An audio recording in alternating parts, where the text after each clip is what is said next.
Ma thèse est exactement que l'Occident a conçu cet Orient à partir des besoins, si vous voulez, désirs, rêves de l'Occident. Edward Said a été un précurseur, un pionnier sur la question de la domination d'une culture sur l'autre. Il a inauguré ce qui allait devenir le mouvement postcolonial.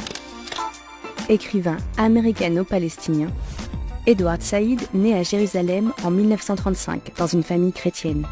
Il grandit au Caire, étudie aux États-Unis dès ses 15 ans et se construit avec la double référence culturelle orientale et occidentale.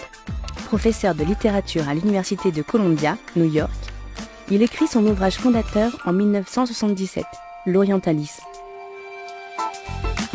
En s'appuyant sur des ouvrages scientifiques, politiques, littéraires, et sur la méthode de Foucault qui déconstruit les discours. Il démontre comment l'orientalisme est un style occidental de domination, de restructuration et d'autorité.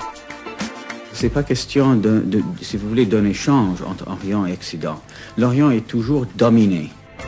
Pour Edward Said, l'orientalisme peut se définir en 3 points. Le premier, c'est l'étude savante mais pleine de clichés de l'Orient. Le second, c'est une manière de diviser le monde en 2 parties dont l'une est dominante. Et le troisième, c'est une manière moderne de manipuler l'Orient dans un but colonialiste. Orientaliste par excellence, T.E. Lawrence, aka Laurence d'Arabie, est pris en exemple par Said, comme l'observateur blanc pris d'affection pour l'arabe, en qui il voit une simplicité naïve et primitive. Accusé d'anti-occidentalisme, il a été vivement critiqué. Mais après cet ouvrage et d'autres comme ceux de Frantz Fanon, un nouveau courant de pensée émerge dans les années 80, le post-colonialisme, qui est devenu un cursus à part entière dans les plus grandes universités. Ce qu'il a légué, c'est un mouvement, c'est une posture, c'est une liberté de penser, c'est une manière de traiter avec des disciplines différentes, de créer des synthèses qui soient aussi sévères que possible envers les versions officielles de l'histoire. Pour Said, les historiens devraient relier le passé de l'Orient à celui de l'Occident, qui n'existe pas l'un sans l'autre. Auteur d'une vingtaine d'ouvrages, dont plusieurs essais sur le conflit israélo-palestinien, Edward Said lie sa critique de l'orientalisme à son combat pour l'égalité du peuple palestinien.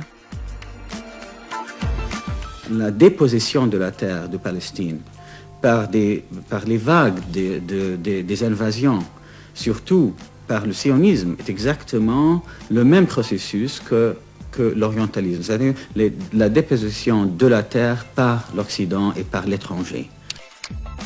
Il est surnommé la voix politique la plus puissante des Palestiniens.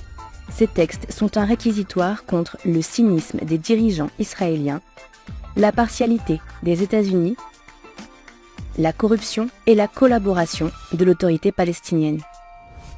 Fin connaisseur des auteurs juifs arabes et occidentaux, son combat est celui de la coexistence des peuples.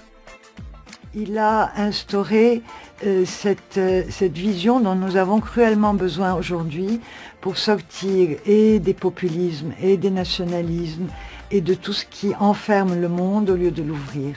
En ce sens, il est d'une actualité totale.